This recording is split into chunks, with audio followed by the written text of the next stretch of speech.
Yeah, so Craig, I mean, I understand you're worried about the pyramid thing, but I mean, like, of course it's a pyramid. That's why we're so darn excited about it. I mean, you know, everything in the world's a pyramid. You know, the government only has one prime minister or one president. I mean, I'm not sure what you're so worried about. I mean, this is something we could get together, sell some cool products, use some cool products, and we could really make some money.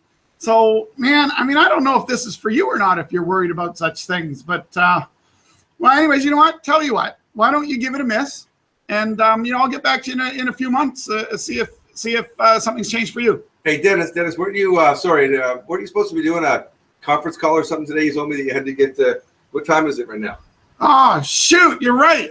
Oh, man, this day in the life of the networker today. Oh, man, I gotta get out of my house coat, right? Okay, right, let's go. Hang on. All right. Hey, Craig, come on, man, you got to get in here. Day in the life of a networker. And actually, you know what? It's kind of funny because that's really, I mean, how long are you in your house coat typically in the morning? I mean, that's what this is all about. We're going to be talking about a day in the life of a real full-time making network marketing MLM as their business. What a day in the life really looks like. Well, I mean, the house coat thing, I can tell you how excited I was. I mean, I remember couple years back, my wife gave me a Christmas present, and it was obviously clothes, and I opened it up, and it was a bathrobe, and I went, nice, new work clothes. So, I mean, I spend most of my life in a bathrobe unless I have people coming over. So, but you know, a lot of people think now when you're successful in network marketing and you're making a lot of money, you're that guy on the stage, you're the guy wearing the fancy watch, driving the fancy car, that life is really simple, and you know, it's all puppy dogs. Going to the exotic locations and collecting coffee mugs and yada, yada, yada. Drinking vodka. Extra large bottles of vodka, or, you know, obscure Japanese scotches. I mean, day in the life of the networker, there's all kinds of things that appear to be perks and excitement and all of that once you work there. But I think we should probably start telling the truth about what it takes to get to be full-time and what it actually takes once you are full-time. Exactly. Now, I mean, let's use today as a perfect example then. So, you know, most people think, hey, you know, you slept in till noon, didn't you? Depends on what time zone you have calls to make in. There you go. You see, the one thing that people don't realize, the day in the life of a networker doesn't have a specific time, start time and a finish time. It's not a 9-to-5 job. Nope.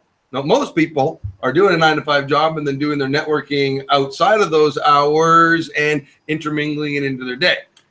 When I built my $1 million team, I mean, it literally started at 9 o'clock in the morning, and that was only because it couldn't start earlier, because we would go from 9 o'clock in the morning, which already was noon on the East Coast, and then we'd follow it through all the way to our time zone, and then we'd actually flip over to Hawaii so that we could keep making calls. Once we got to Hawaii, we could then flip over into Australia and New Zealand and Japan, and we could literally go till 2 in the morning.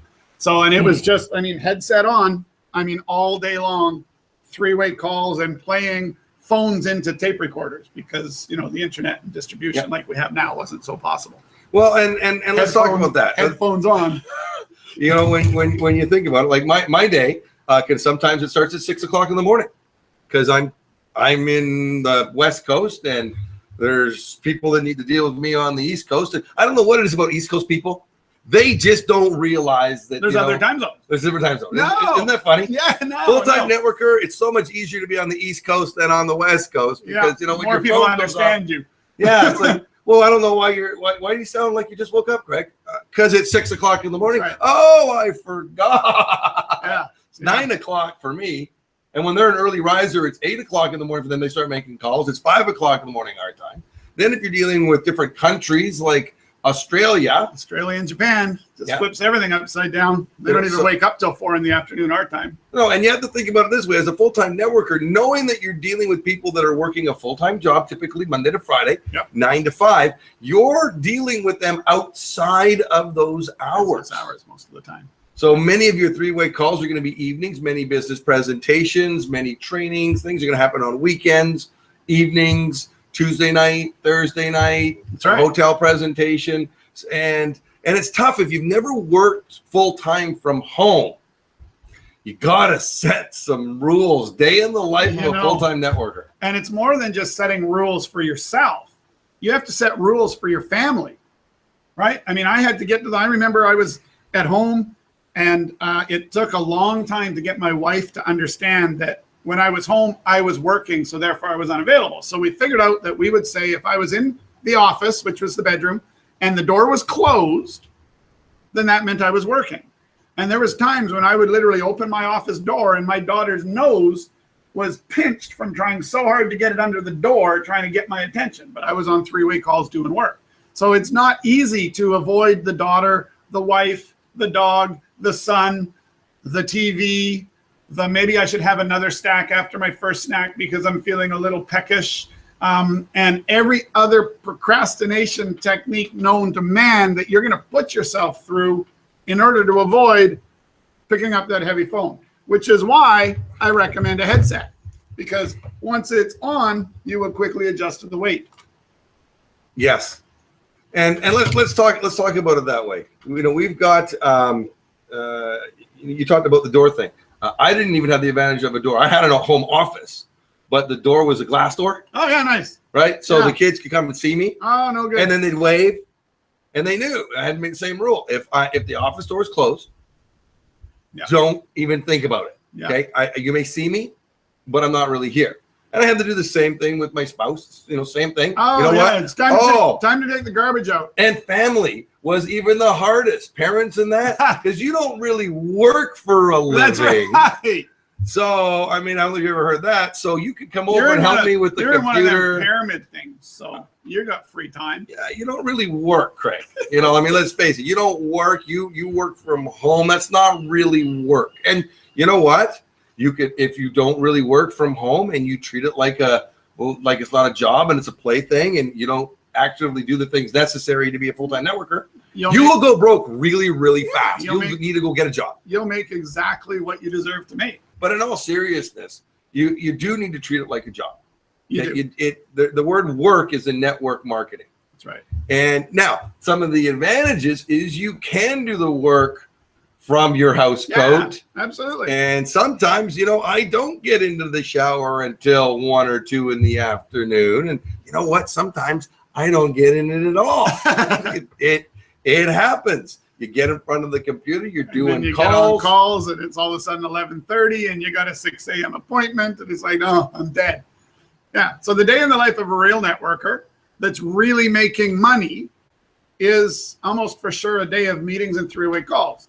The better your upline is, or the better you are as a full-time networker, the more you will arrange your stuff around a couple of key events in a week and everything else as three-way calls, right? You're not going to spend a whole bunch of time in two-on-one meetings when you get really, really good at this.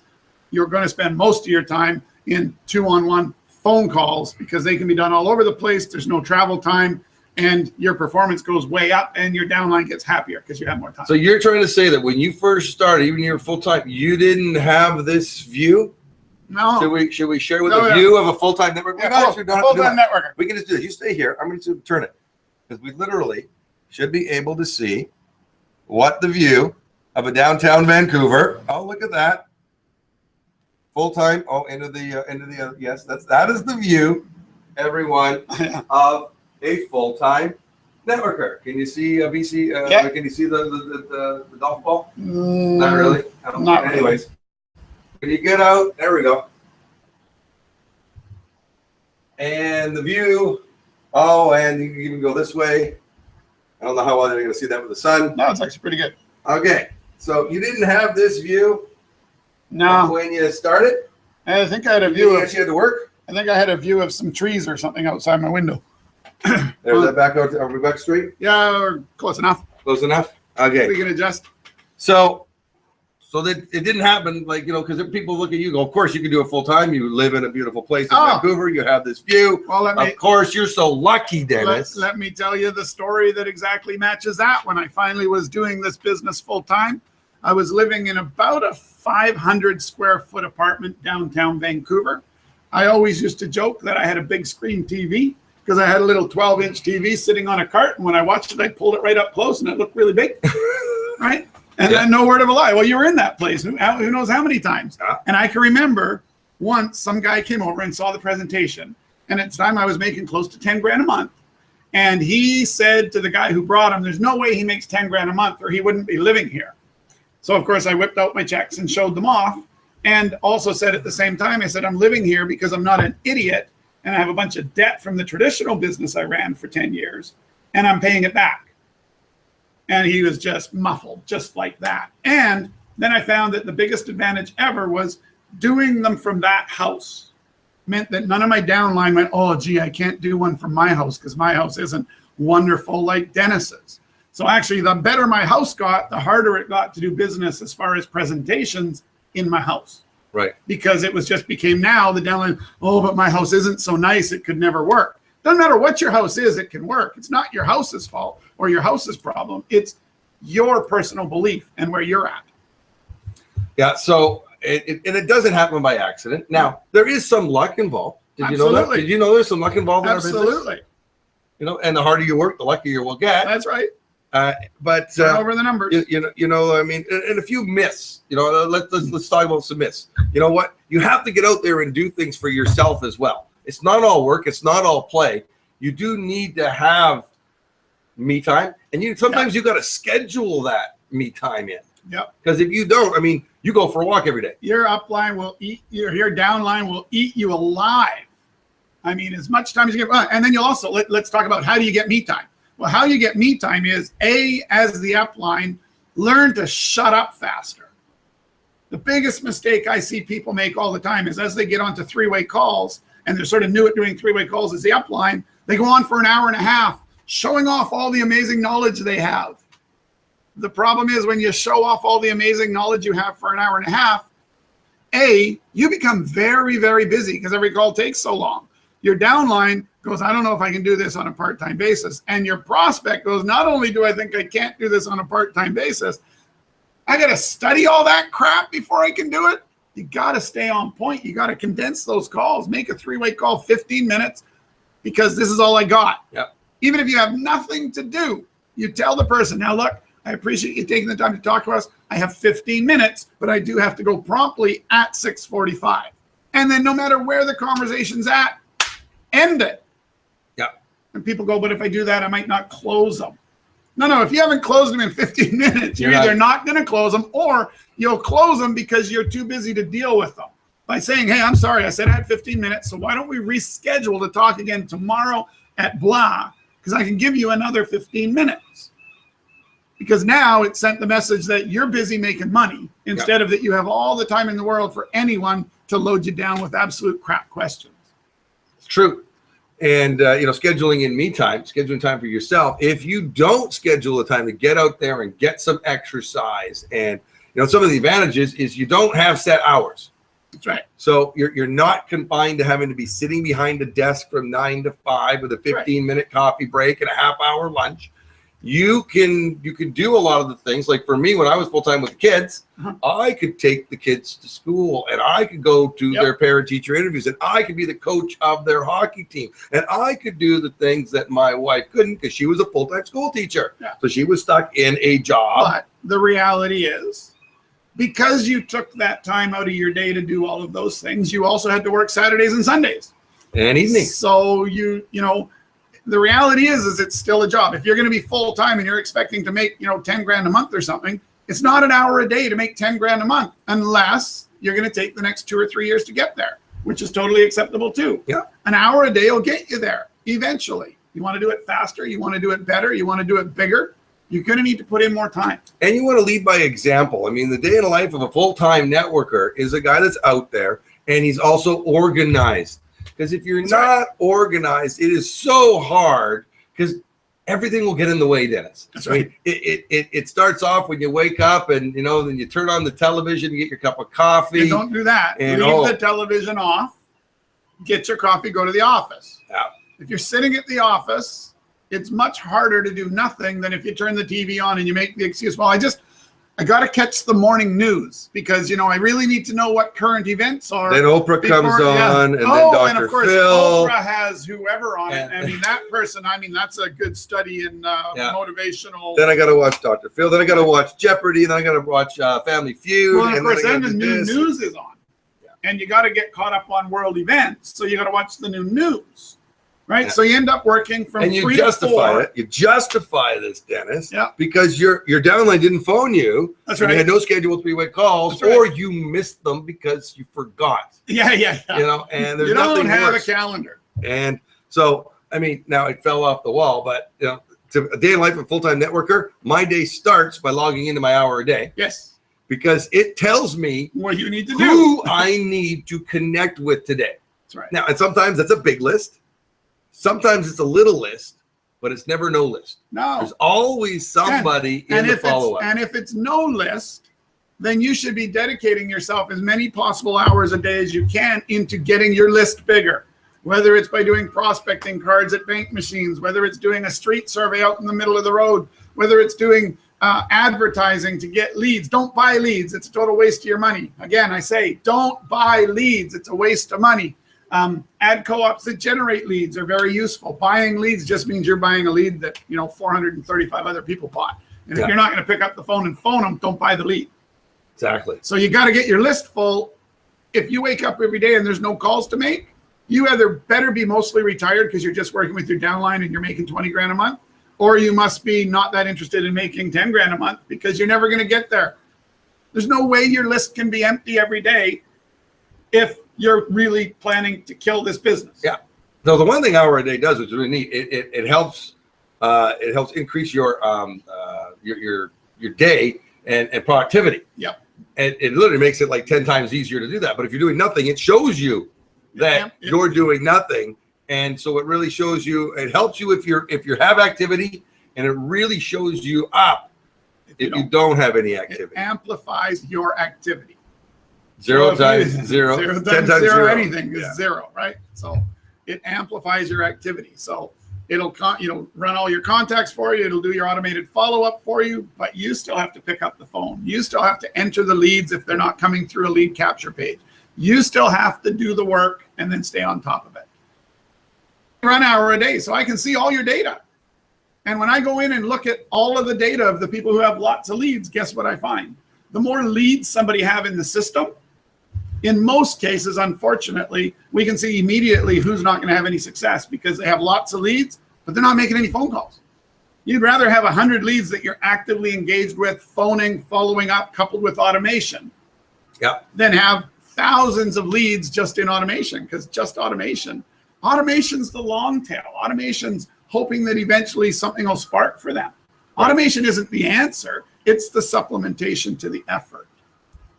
Correct. So, and what you do, the speed of your group is going to be as fast as the speed of the leader. Correct. And so you do need to be out there leading by example. And that's why three-way calls are probably the most, 80% of your time should be in your business of a full-time networker should be spent talking to people,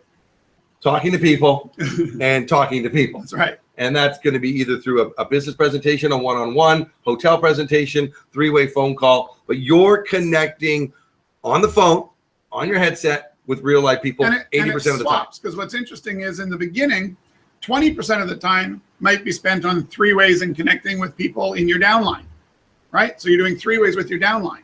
And then as time goes, and 80% of your time is working on ways to increase your list. And then it slowly starts to change where eventually 20% of your time is continuing to find new prospects and 80% of your time is working through your downline with their prospects. But in my opinion, the day that your personal efforts are less than 20% of the time on finding a new person is the day your business has started dying and you just haven't figured it out yet.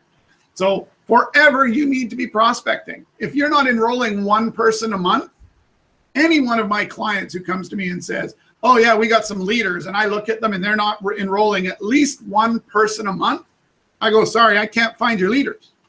There's no leader on the planet that's a true leader that isn't doing enough to enroll a single person a month. I'm not saying a single person on the Super Gazumba Fast Track, whatever your company has, but if they're not enrolling at least one warm body who wants to buy some product or maybe do the business, they're not working the business. It's impossible to put in an hour a day and not enroll a person a month.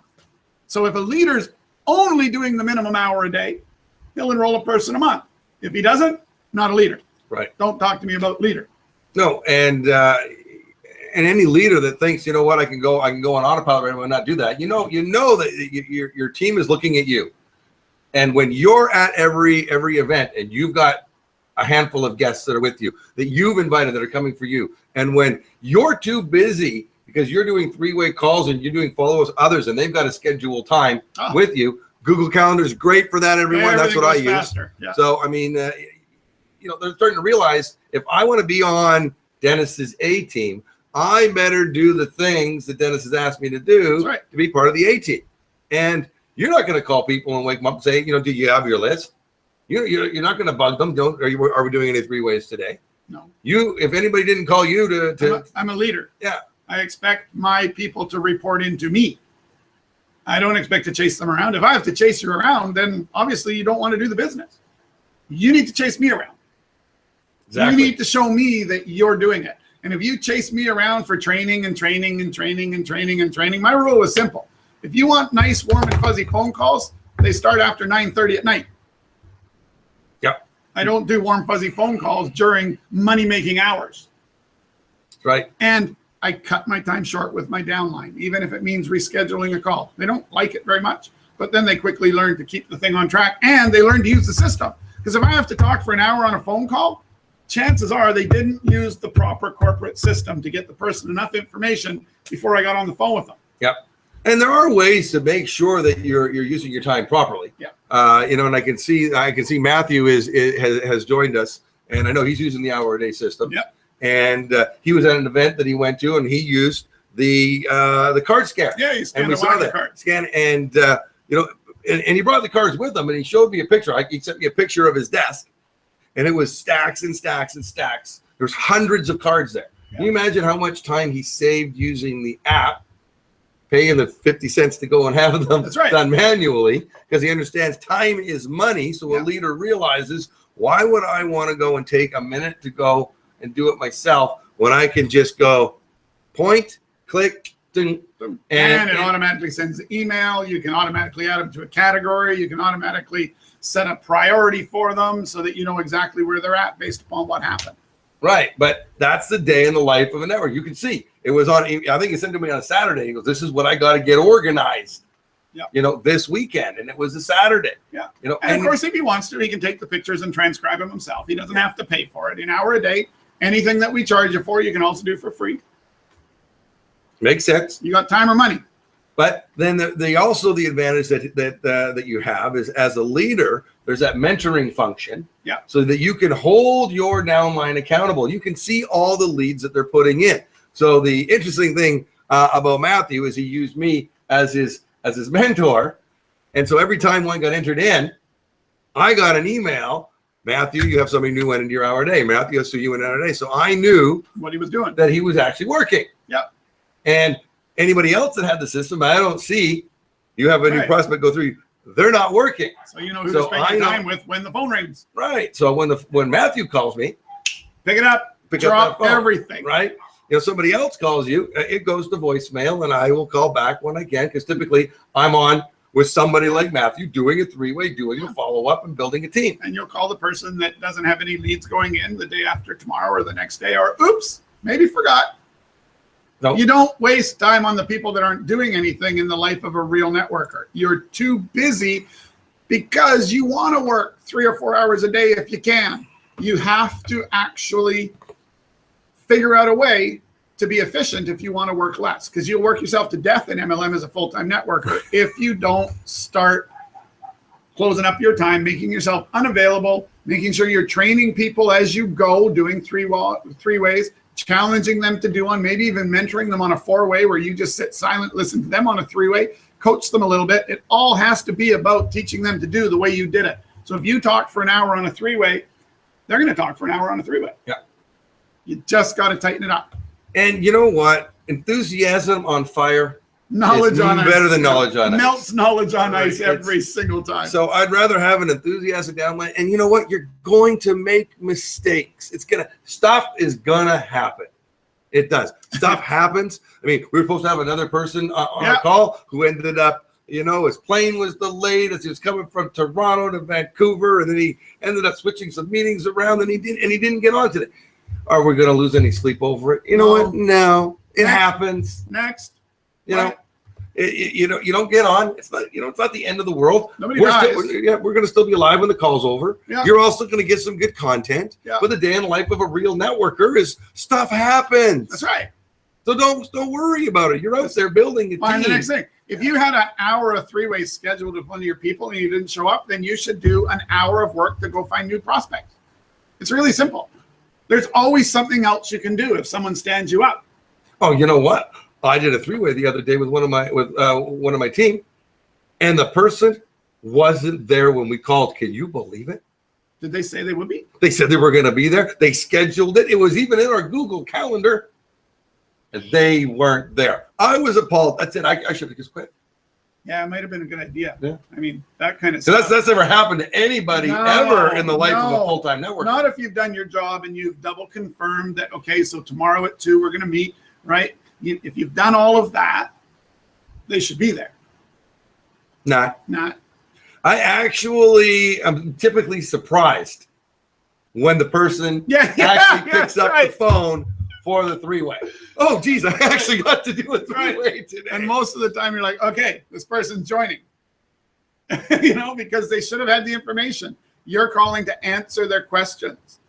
So if you're making a three-way call for anything other to call and answer their questions after them having seen your proper business presentation, gone through your hour-a-day system to get them interested in the concept, then seen the business presentation or the tour through your website, like we talked about last time, you should be calling to handle objections, help your downline make a retail sale, take a new person into the business as a wholesale customer, or take a new person into the business who wants to get to work with you. That's the only reason for the three-way. Yeah. Now let's talk about some other misconceptions about a full-time networker. Full-time networker is not a gazillionaire in most cases. So don't think and don't expect that when you've got the guy that's making all the money helping you, that he should pay the bill. I hated that. It used to drive me nuts. At the end of a presentation, everybody sat at the table with their, the alligator. You got alligator arms. Oh, trying to get the bill. Trying to get the bill. Oh, can't reach it. Can't reach the bill. You know what? Pay your way. That's right. As you're working your way up, you got to be out there and you're taking your upline sign. Yeah, you know what? He's probably making a significant income, but that doesn't mean he needs to spend his income on you, and he should always be picking it up. No. It used to drive me nuts when people expected that. You got to remember, your upline probably just lost $200 on the hotel room. Okay, so he's spent $200 for you to be successful in your business already. The least you could do is buy him a beer. If everyone at the table got together and pitched in for his beer, it'd cost $1 a piece. And your upline would never mind staying afterwards to sit at your table. I got to the point where after we left the room, I didn't go for beers with people anymore. I just got tired of it. I just got tired of everyone sticking with a beer. Or I'd say I'm leaving and I would have picked out the 2 or 3 people who knew where I would be, because it wouldn't be at the hotel bar. So you eventually, as an upline, you just get tired of it. Not that I can't afford to. Why should I have to? This is your business. Yeah. Right? Normally, if you are with an expensive consultant and you've taken them out for lunch to try to get free consulting out of them, you pay the bill. Somehow in network marketing, we take out the expensive consultant, which is the upline that we want to be like, and we expect him to pay the bill. Are we confused about how the relationship works? Right? We think that we're the customer, so he has to pay. No, he's the consultant. And I'm going to tell you, I do so much free consulting for lunch and beers, you have no idea. Because most people will try to take you out and they'll pick your brain for lunch, and you can't whack them $300 an hour for the lunch. No, nor do you want to. That's the PR part of it. Yeah. But that usually leads to a block of hours. So you just got to change your thinking about how you treat your upline, because your upline's time is valuable. And if you start taking advantage of him or her, they're just going to stop. Let's use an example too. I mean, of doing things wrong. When your upline finally has enough because you're not following the system, you get slapped on. You get slapped. You got slapped by your upline. I got fired. You did. I got fired. You got fired as a downline. I got fired as a downline. Why? Well, I mean, I like to talk. Now I'm a consultant. I get paid to talk, so it's really good. But back then I was a downline when I should have shut up. And I'd go to meeting after meeting with this guy with my people, right? And the upline. And he'd go off on tangents that I didn't like and I didn't think that my people would like. So I would redirect. Never signed any of them up. About probably the 4th time he'd taken time to do a 2-on-1 presentation with me. And after that, he said, Dennis, that's it, I'm done. He says, I'm not going to do any more meetings for you. You just don't get it. You won't shut up. You won't stop talking. You won't let me do my job, and you're failing. So he says, thanks. I know you're my downline, and I know you're trying hard, but until you change your ways and become coachable to do the things that are required to be successful, he says, just don't phone me. So I got fired. And I went, oh, and I walked off, and I don't need you. How that work for you? And then I changed my ways and apologized and ate a great big batch of crow. And he agreed to let me do it again as long as I did it right. And I did it right. And lo and behold, we started signing people. It's amazing, isn't it? So we got some people talking out here too on the side there. And Matthew creates his own leads from his warm and his cold market. I love to hear people using their warm markets. Talking to people they actually know. You know what is easier to build your business in the warm market than the cold market? It's scarier. It is. But it's easier. It is. So much easier because they trust you.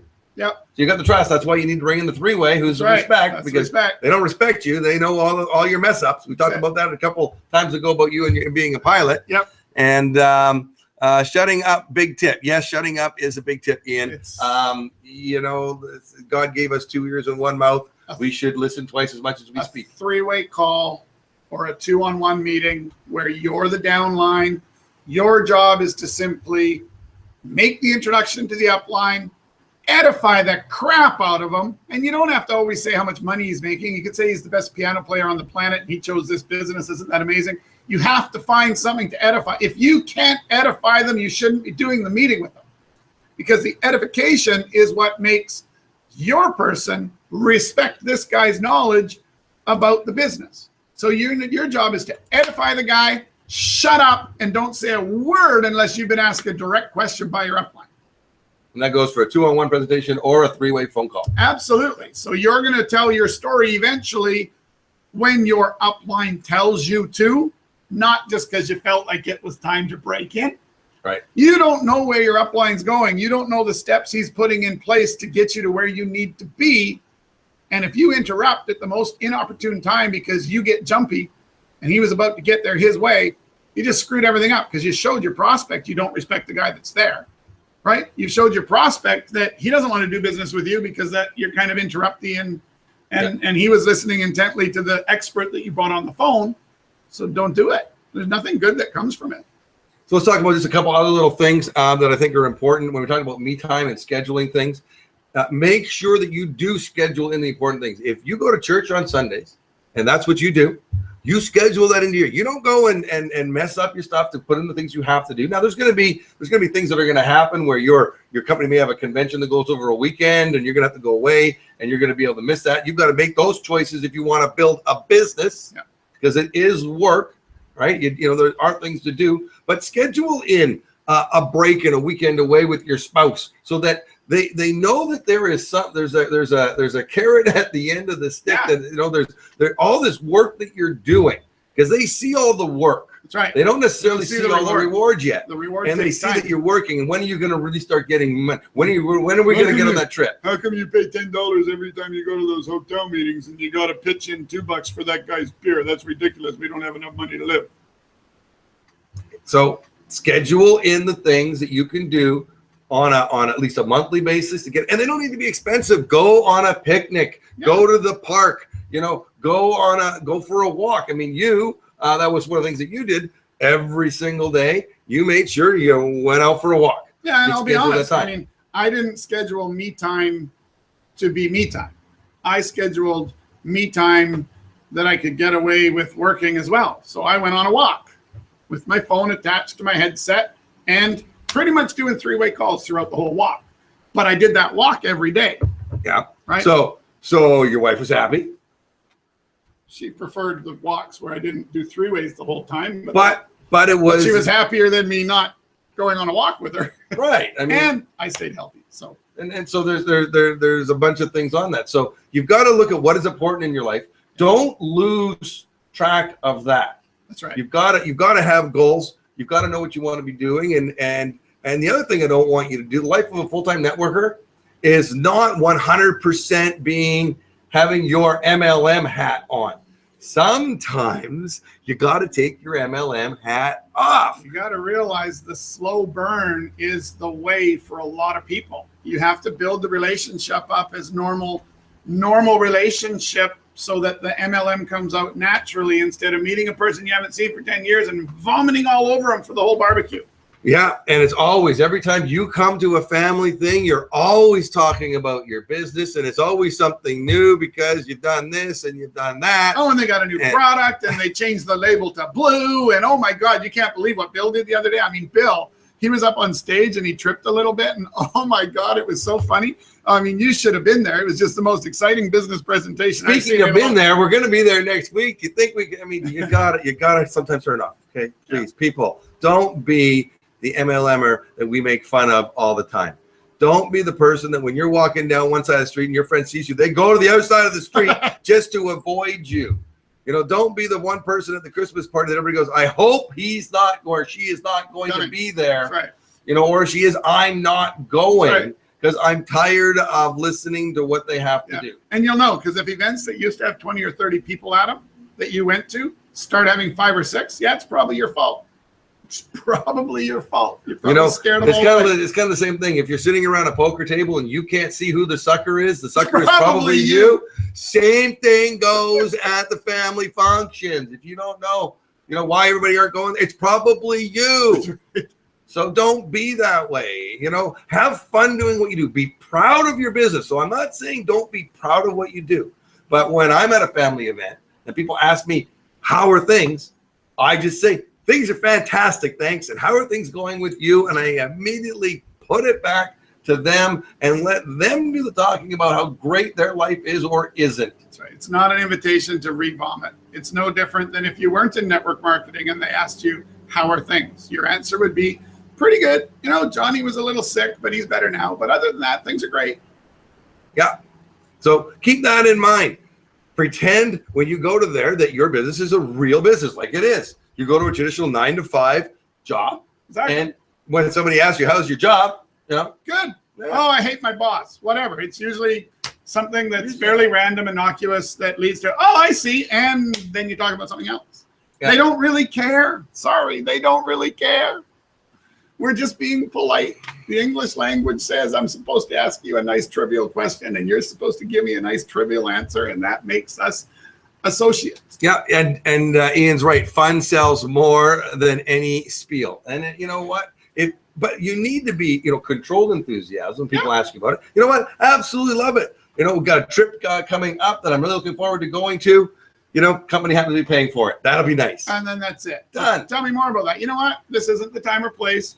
I'm here to enjoy the barbecue. But if you wanted to learn more, I'd be more than happy to set an appointment with you, and I can tell you all about it. Right. Don't let them, because you know what will happen? They'll draw you into a conversation. So you'll think they're interested. So you'll sort of go a little bit too much, which you'll get a question from them. And next thing you know, 30 minutes will go by, and you'll be thinking that they were super interested. Right. But actually, they'll be thinking, when's he going to shut up about this? Not realizing that they keep egging you on without realizing it. There you go. What's that say? Why? Because you are telling them you don't effing care if they don't sign on. Exactly. Yeah, you have to make everyone feel you could care less whether they join you or don't join you, because otherwise it's not a real business. Right? And sometimes you're meeting somebody, for a cup of coffee, and that just, a couple days ago, met somebody, a longtime networker, known him for years. We just did a random meetup for coffee. Did I go there with my company hat on? No, I went there. How you doing? What's going on? Haven't seen you in 3 years. Tell me what's new. Well, the timing was right. The timing was right. Oh, wow. Really? You know what? I'm shocked because I'm not even prepared. That's right. I just here to have a cup of coffee and lunch. Don't really have time to talk about it today. I'm kind of shocked here. And I think it was funny because he kind of went, what do you mean you're not prepared to tell me all about it? It was almost, he expected that I was going there as a networker with the hopes that he would be looking at my company, and I was actually expecting to go there and him to tell me all about his company, which is funny how we, because it's funny how we think. you know, it's you know, as we kind of get a little jaded at times. It's a timing business, which is why you need a system like Hour a Day or some other system that's going to keep you on track with when you last talked to them, what you last said to them, what's next, when it has to happen, and then follow through on that, because it can take years to sign up your whale. Or you might get lucky and it happens on your second day. But if you don't have a system to make sure you're following up with everyone, instead of doing what every failed networker does, go talk to 100 people, follow up with 0, quit the business. Yeah. So, day of the full-time networker, it's a fun business. Understand. Make it fun. Enjoy. If you don't enjoy working with people and talking with people and having fun, this is not the business. Don't be a networker. Please don't call me. I'm not interested. Yeah, I don't want to work with you. And one of the great things about network marketing is you don't have to work with people you don't like. No, even if you're the upline. Yeah. If I didn't like someone, I just didn't work with them. No, and you were pretty much upfront about that. Some even called me names. Some called me, that was you. Oh, yeah. Yeah, I told you the worst presentation I've ever seen in my entire life. You know what that's like as the upline when you're down, and you weren't even downline, you were sideline. I was sideline. So I was even more petrified. I was like, I wasn't even making any money yet, but I had opinions. Yeah. And but your opinion happened to be correct. Yeah. And we've been best friends ever since. Sometimes sometimes the truth hurts. It's the truth. Right? It's easy. We can lie to ourselves all the time. You know, but you can't do it. You know, we were told back when we started, fake it till you make it.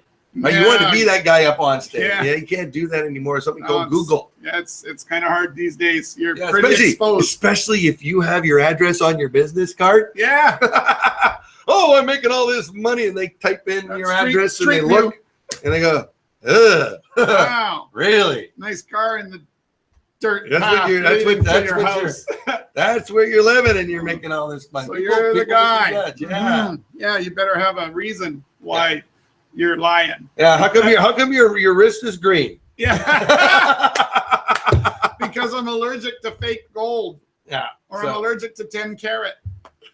So you know what? You do have to weed through the BS, and it's not as bad as it used to be. I mean, there's still some stuff out there where people are still exaggerating. I don't like to say that networkers are liars. I do. Well, I do. But there certainly are exaggerators. And the truth's good enough. You know, you see these people showing you how you're going to make $18,000 in your first month. Run away. If someone ever shows you that, run away. And if you're showing that, you should quit the business because it's not for you. Well, it's so good to talk to a couple of old Chargers. Hey, come on, we're not that old. All right, let's just. Oh, I did my hair this morning. Look how short I cut my hair to look younger. Right, okay, hang on. Yeah. You know, I'm gonna have to go and get me some Botox or something. Well, it's great to have you guys all on there too. You know, we love sharing. I mean, that's what this is all about. Yeah. I mean, we've done a lot of fun things. You know, we made a lot of mistakes. We've had a lot. We spent a lot of money. Yep. We have. I mean, we've been doing the wrong things often. Yeah, doing that, and so sometimes just literally just doing stupid things. Yeah. Yeah. We've done that. I mean, you know, we've all. You don't really need to have a bottle of vodka this big, but sometimes it's nice when you can afford to have a bottle of vodka that big. It's a nice vodka too. What is that? Chopin. Oh, that's a Polish vodka. It was a gift from a friend.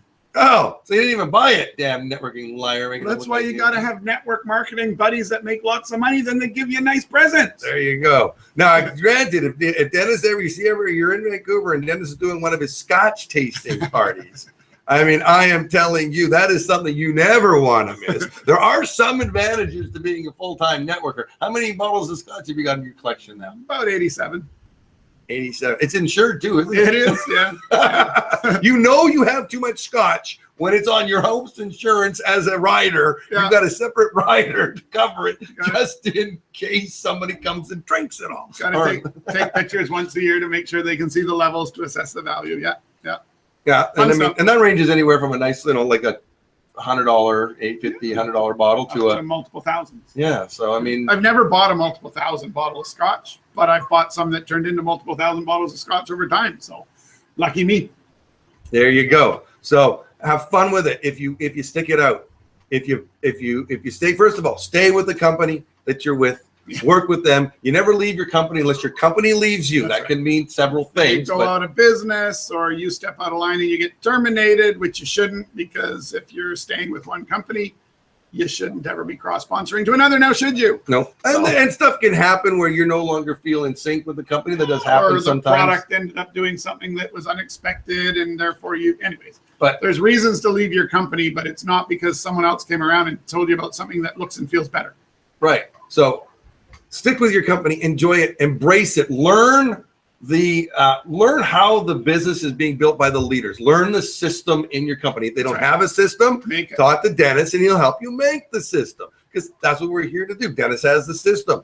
I implemented the system, for my team. And I did it, years ago as a distributor. When I started my own MLM company, I used your system. Yep. And even today, use your system, because the systems work. Again, by having a system of some sort, it makes your life easier, because it makes it easier to prospect, because people see your business as being easy.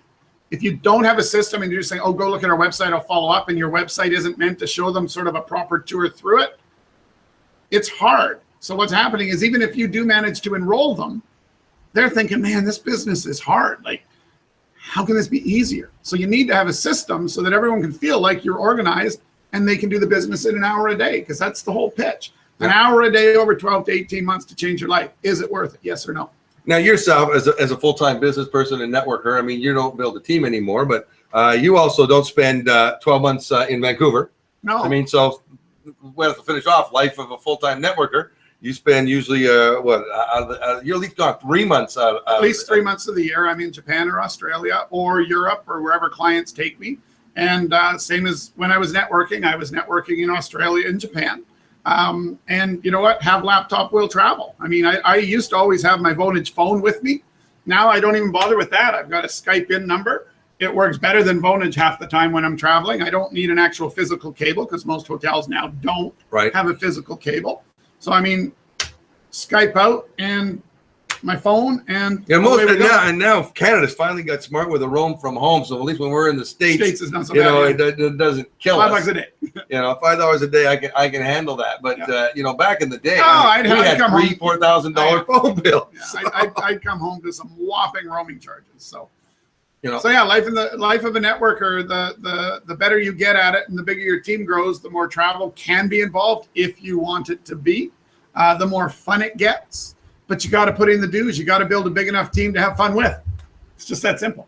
Yeah, absolutely. So hopefully you got a little bit of fun. And we know we're a little tongue in cheek in this as well, because, there are some misconceptions and preconceptions about what network marketing is. If you treat it like a game, you'll get paid like a game. If you treat it like work, you'll get paid appropriately. That's right. Treat it like a business, you'll get paid even more than an employee. Yeah. So, go out there, have fun. We're here to help. I'm Craig Peloquin. I'm Dennis Wilson. And hope you enjoyed a day in the life of a full-time networker. Bye for now. Bye-bye.